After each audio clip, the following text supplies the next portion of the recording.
Hey everyone, it's Kong, and here's the latest episode of Should You Summon, featuring Betty and Shelfaniel. As always, I'm going to be presenting high-level overviews using these 4 criteria to help you decide whether this banner is worth your hard-earned vouchers and crystals.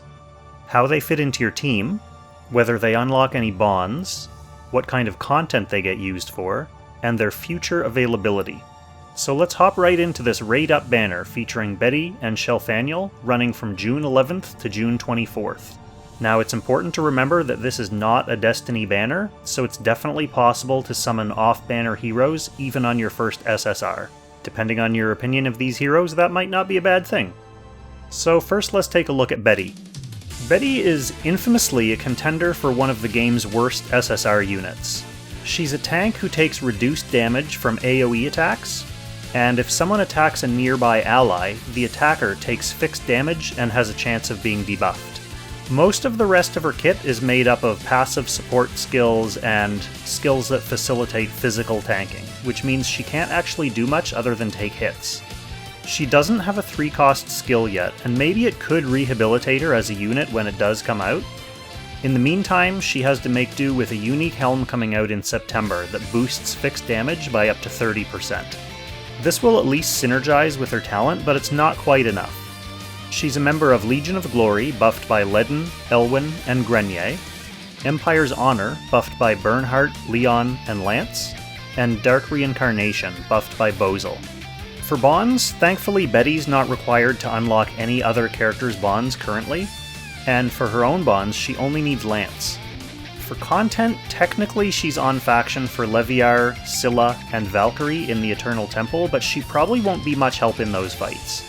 She's also on faction for Hugin and Munin, Fenrir, and Sleipnir in Ancient Beckoning.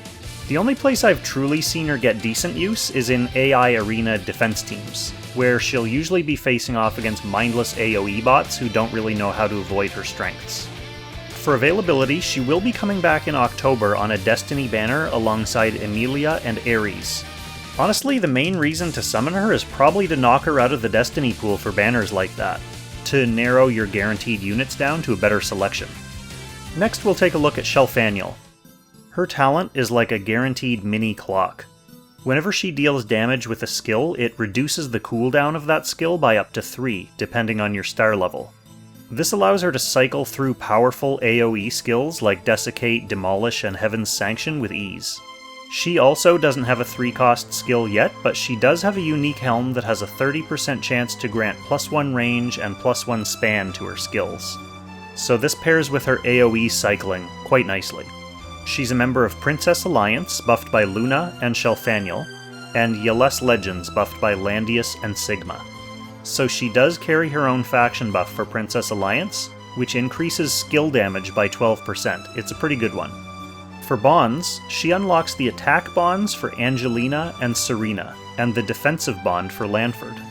She needs Almeida for her defensive bond and Angelina for her attack bond. For content, in PvE she's on faction for Leviar and Phoenix in Eternal Temple, and she's great against Leviar in particular because of her wealth of magical options.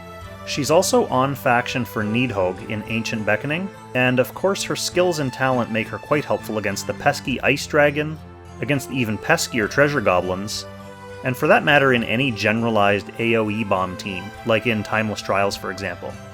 For PvP, her versatile skills and faction synergy can make her a solid pick in Apex Arena as well. For availability, as of the time of this recording, she's not showing up on any scheduled banners for the near future, at least until mid-November. So here's the quick and dirty. Betty has an upcoming piece of unique gear, and she appears on a Destiny banner in October with Ares. Shelfaniel is a magical AoE specialist with built-in cooldown reduction. She unlocks attack bonds for Angelina and Serena, and the defensive bond for Lanford. She's also a faction buffer for Princess Alliance.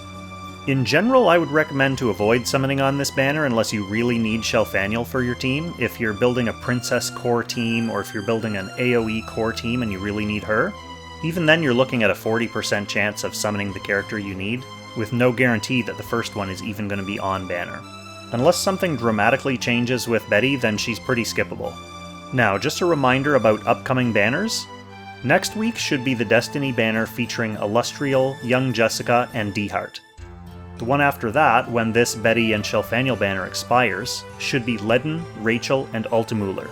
These are both catch-up banners, so if you have a guaranteed destiny pull on one of them, or if you can use that destiny pull to narrow down the list of possible first pulls from another future banner, then that'll be something to consider. So let me know in the comments if you're wading into the summoning pool and how that works out for you.